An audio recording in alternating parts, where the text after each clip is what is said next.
6 graves, all of them small, all of them in the same red earth behind the same compound wall, all of them children who never lived to see their 7th birthday. The oldest woman in Umuna village will tell you it is a coincidence.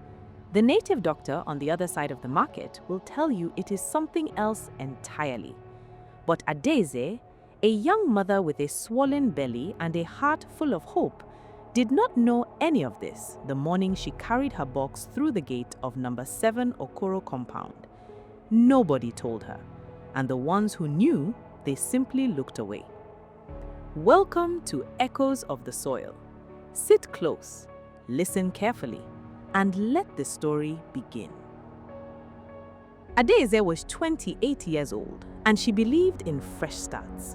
She had grown up in Lagos in a crowded flat where 5 people shared 2 rooms and the ceiling leaked every rainy season. She had worked as a seamstress for 6 years, saving carefully, spending nothing she did not have to spend, eating 1 full meal a day so that the second meal could be saved as money instead. She had married Emeka at 25, a quiet, hard-working man who drove a delivery truck and never raised his voice. They had tried for a baby for 3 years, 3 long years of prayers and hospital visits and hope that kept dying and coming back like a stubborn flame in the wind. When the pregnancy finally came, Adaeze wept for 2 hours on the bathroom floor, not from sadness, from the kind of relief that has no other way to leave the body except through tears. Emeka held her that night and made her a promise. "We will give this child the best we have," he said softly. "A proper compound, space to run, fresh air, not this Lagos cement and noise." And so they found number 7 Okoro Compound in Umuna, a quiet town 3 hours from Lagos, big enough to raise a family, cheap enough for their budget. The compound had 4 flats arranged in a square around a wide open courtyard with a large Udala tree in the center. It looked like exactly the kind of place where children should grow up. The landlord, Mr. Boniface, had shown them around on a Saturday morning. He was polite. He was friendly. He answered every question Emeka asked about the plumbing and the electricity. He did not answer the questions nobody thought to ask. Adaeze had noticed one thing during that visit. The compound was quiet. Not peaceful quiet, empty quiet. The kind of quiet that makes your ears reach for a sound that never comes. "Where are the other tenants?" she asked, looking around the courtyard. "They are resting," Mr. Boniface said smoothly. "It is Saturday. People rest on Saturday." Adaeze nodded and said nothing more. They moved in the following Tuesday. The first neighbor Adaeze met was a woman named Mama Chisom. She was perhaps 50 years old, with a face that had once been very beautiful and eyes that now carried the particular heaviness of a woman who had seen too much and said too little. She was sitting in front of her flat when Adaeze came out that first morning to sweep the courtyard. They greeted each other. They exchanged names. Mama Chisom looked at Adaeze's stomach, at the small but visible bump of 7 months, and something moved across her face. Something fast and dark, like a cloud crossing the sun. Then she smiled and said, "Welcome, my daughter. May God protect what you are carrying." It was a warm thing to say, but the way she said it did not feel warm at all. The second neighbor was a young man named Kingsley, who lived in the flat closest to the gate. He was friendly and talkative. He told Adaeze which market had the freshest tomatoes and which borehole water was safe to drink. He told her which nights the generator came on and which mechanic on the main road was honest. He told her many things. He did not tell her about the graves. The third neighbor she never properly met, a woman who lived in the flat directly opposite Adaeze's. She would sometimes appear in the courtyard in the early morning, very briefly, to hang a few clothes or collect water. She was thin, very thin, the kind of thin that comes not from hunger, but from grief that has eaten a person slowly from the inside over many years. She never greeted anyone. She never made eye contact. Her name, Adaeze learned from Kingsley, was Mama Tobena. What happened to her? Adaeze asked one afternoon, watching the woman disappear back into her flat like smoke. Kingsley was quiet for a moment. He looked away. He lost his son, he said finally. Last year, he was 6 years old. Adaeze felt the familiar cold hand of a mother's sympathy grip her chest. God forbid, she whispered, touching her belly instinctively. Yes, Kingsley said. He looked away. God forbid. That night, Adaeze lay in bed beside Emeka and listened to the compound. She was not sure what she was listening for. She only knew that something in the silence felt like it was listening back. My people, there is a kind of knowing that lives in the body of a mother before it reaches her mind. It is older than language. It is older than sense. It is the same knowing that makes a woman wake up at 3 in the morning for no reason and walk to her child's room only to find the child's blanket had slipped off in the cold. Adaeze had this knowing. It started small. 3 weeks after moving in, she began to notice the Udala tree in the center of the courtyard. It was old, very old. Its bark was the color of ash, and its roots had pushed up through the earth in thick, twisted ropes that spread across the ground in every direction, like the fingers of something buried underneath, trying to claw its way out. The tree bore no fruit. She had never seen an Udala tree bear no fruit. She mentioned it to Emeka one evening. He laughed softly. Trees don't always fruit every season, Ada. You are pregnant and nervous. Rest. She did not argue, but she did not stop watching. Then came the sounds. The first night she heard it, she sat up straight in bed at exactly 2 in the morning. It was coming from the courtyard, a soft sound, almost musical, like a child humming a song with no words. She went to the window and looked out. The courtyard was empty. The Udala tree stood in the moonlight, perfectly still, not a single leaf moving, even though she could feel a faint breeze on her face through the window. The humming stopped the moment she looked. The second night it happened again. Same time, same sound. She went to the window again. This time she saw something. At the base of the Udala tree, half hidden in the shadow of the thick roots, sat a small shape, the size of a child, perfectly still, facing the tree. Her heart stopped. She pressed her face against the glass. The shape turned its head slowly toward her window. In the darkness, she could not see a face, only 2 small points of pale light where the eyes should be. Then it was gone. Adaeze did not sleep again that night. In the morning, she went to Mama Chisom.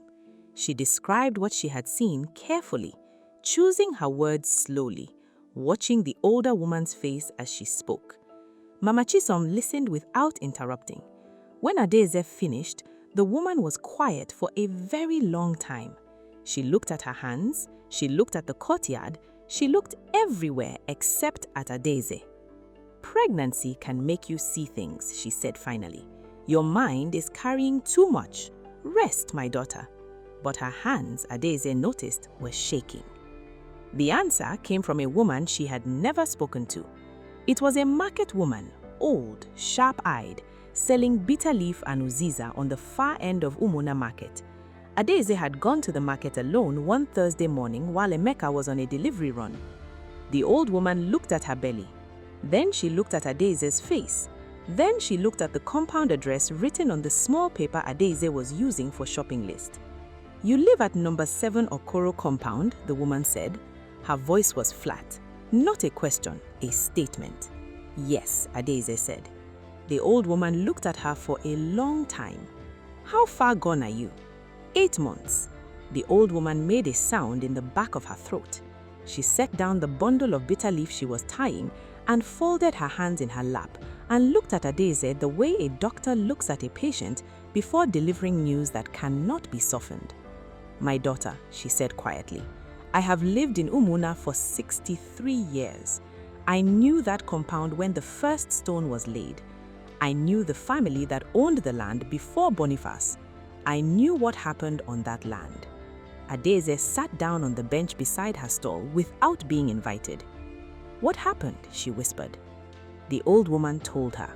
6 children, not from one family, from different families, different tenants who had come and gone over 20 years.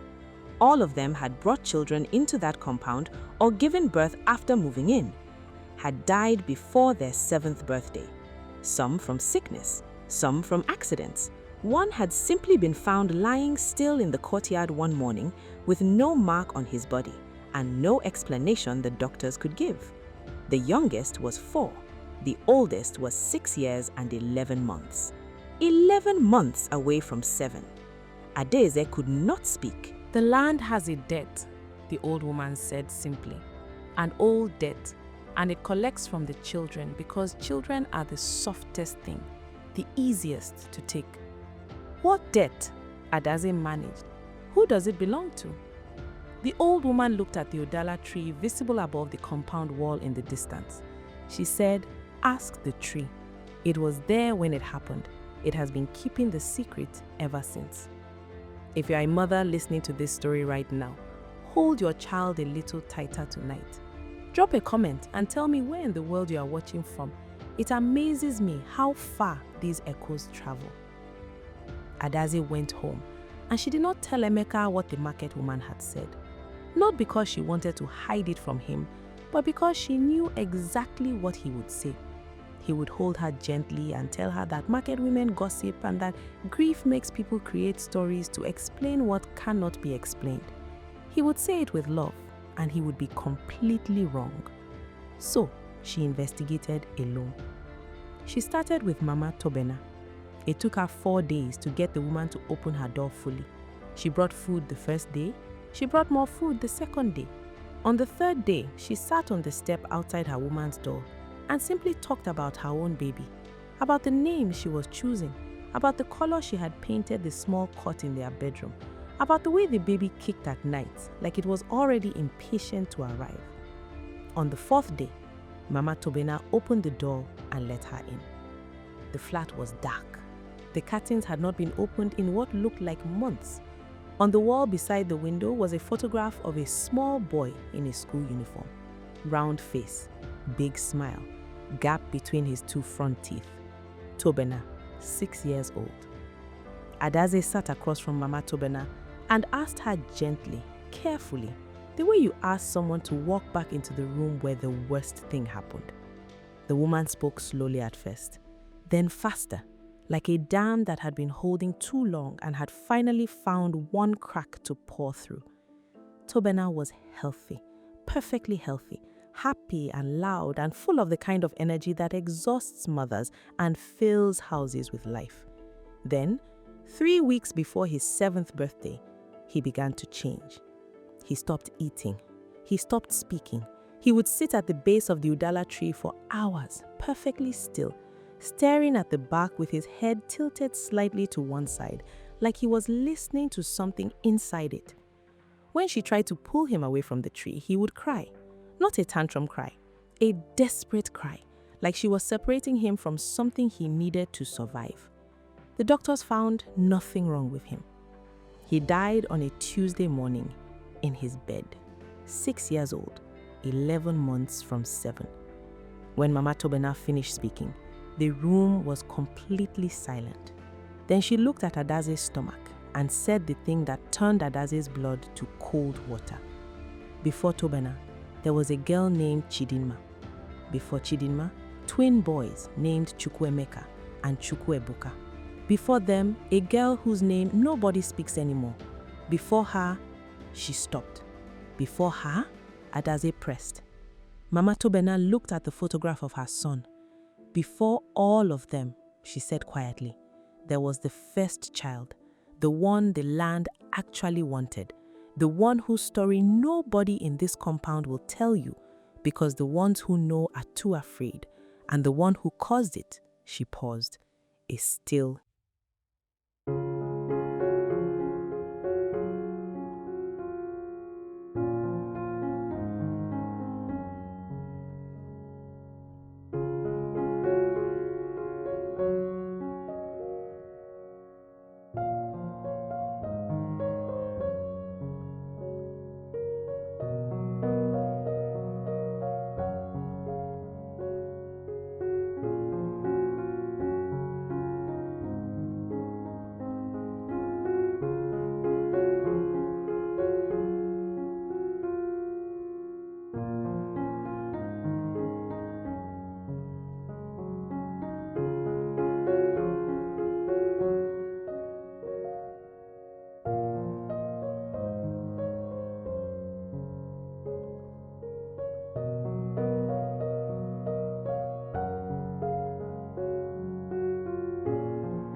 She told him everything.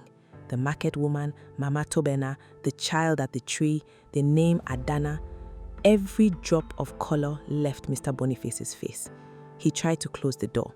She put her foot in the gap. Who is Adana and what is under that tree? His hands were shaking now, both of them, even worse than Mama Chisom's hands had shaken. He opened the door and let her in. He sat down on a chair like a man whose legs had stopped working properly and stared at the floor for a very long time. Then he told her, 30 years ago, the land at number 7 did not belong to him. It belonged to a family named Okafo, a wealthy family, an old family with deep roots in Omana. The head of the family, Chief Okafo, had one daughter born late in his life after years of waiting, a girl he named Adana, meaning her father's daughter, his treasure, his proof that God had not forgotten him. When Adana was 6 years old, Chief Okafo died suddenly, and everything that followed was a study of human greed and what it does to the people closest to it. His brother, a man named Ikena, claimed the land. He claimed the house. He claimed everything, using documents that later turned out to be forged, while Adana's mother, a woman from another town with no powerful family behind her, stood and watched her daughter's inheritance disappear into another man's hands. But Chief Okafo knew Ikena all his life. He had known what his brother was, and so before he died, in the final weeks when he knew the end was coming, he did one thing to protect his daughter. He buried something under the Udala tree. A sealed document, a proper legal document signed by a lawyer and witnessed by 2 elders, stating clearly that the land belonged to Adana and to her children after her and to their children after them for as long as the earth stood. Ikena knew about the document, so when he took over the land, the first thing he did was to try to dig it up. He dug for 2 days.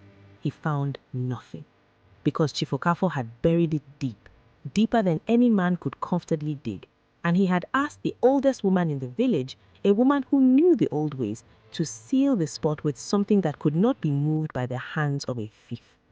Adana grew up in poverty. Her mother died young. She herself died at the age of 19 in a small rented room in another town, without ever reclaiming what her father left her. But she had never left that tree. She has been there since before I moved into this compound, Boniface said quietly. I knew the story when I bought it. I told myself it was just a story. I built flats. I found tenants. He stopped. And the children. And the children. He could not finish the sentence. Adaeze stood up. Where exactly did he bury it? She woke Emeka. She told him everything. This time, he did not tell her to rest. He sat on the edge of the bed in the early morning dark and listened to every word with the focused stillness of a man who understands that his wife's knowing is not nervousness and never has been. When she finished, he stood up and went to get the shovel. Kingsley helped. Even Mama Chisom came out, her shaking hands finally still, like she had been waiting years for someone to be brave enough to do exactly this thing. They dug at the eastern root of the Udala tree as Mr. Boniface directed. They dug for 2 hours. The earth was hard and old and resistant the way earth is when it has been keeping a secret for a very long time. Then Emeka's shovel hit something solid. A metal box, old and rusted but sealed completely shut, the kind of seal that had been made to last not years but generations. They pried it open. Inside, wrapped in thick oilcloth that had kept the moisture out for 30 years, was a document. Old but perfectly readable, the ink still clear, the signature still visible, the names still true. Adana, daughter of Chief Okafo, owner of this land. Adaeze held the document in both hands and read every word. Then she looked up at the tree. The courtyard was silent. But it was a different silence now. Not the empty listening silence of something waiting to take. It was the silence of something that had finally been given back what it came for. The silence of a debt that had been paid. The silence of a child who could finally rest. The Udala tree, for the first time since Adaeze had moved into that compound, was full of fruit. Nobody could explain it. It had not fruited in 20 years. That morning, it was heavy with it. Adaeze gave birth 3 weeks later, a girl. Strong lungs, round face, bright eyes that looked around the room like she was already taking inventory of the world she had arrived in. Emeka held her and wept. The good kind of weeping, the kind that cleans something inside a man. They named her Adana, not because they were told to, not because anything demanded it, but because Adaeze had stood in that courtyard in the middle of the night, 8 months pregnant and afraid, and refusing to run. And a child had told her its name. And names like that do not come into your life by accident. The legal matter of the land took time. It went to court. Mr. Boniface cooperated fully, which surprised no one who had seen his face the morning Adaeze came to his door. Ikena's family, the ones who still lived in Umuna, said nothing publicly and everything privately. In the end, the land was registered under a trust in the name of Adana Okafor's descendants, which the court traced through careful records to a family in Enugu who had not known they had anything coming to them. The compound was renovated, new tenants came, children came with them. They all grew past 7, and 8, and 9, and 10. Mama Tobena moved out the same week the document was found. She went back to her own village. People said she finally started sleeping through the night. Mama Chisom stayed. She planted a small garden near the base of the Udala tree. Tomatoes, pepper, bitter leaf. She said it felt like the right thing to do, with earth that had finally been given peace. And Adaeze learned something that year that she carried for the rest of her life. She learned that what is buried in injustice does not simply decompose and disappear. It waits. It becomes part of the soil. It grows into everything that is planted above it, and it will keep collecting its debt from the softest and most innocent things available, until a human being brave enough to face the truth digs it up and returns it to the light. Justice delayed is not justice denied, but the delay always has a cost, and it is almost never the powerful ones who pay it. My people, what is buried in your family that has never been brought into the light? What old debt is collecting from your children that you have been too afraid to face? Sometimes, the most powerful thing a mother can do is refuse to look away. Adaeze refused to look away, and her daughter grew up under a tree full of fruit. If this story moved you, drop a comment below. Tell me which part stopped your heart. Tell me where in the world you are watching from. Share this story with someone who needs to hear it tonight. Like, subscribe, hit the bell. Because next week, the next echo is coming, and you do not want to miss it.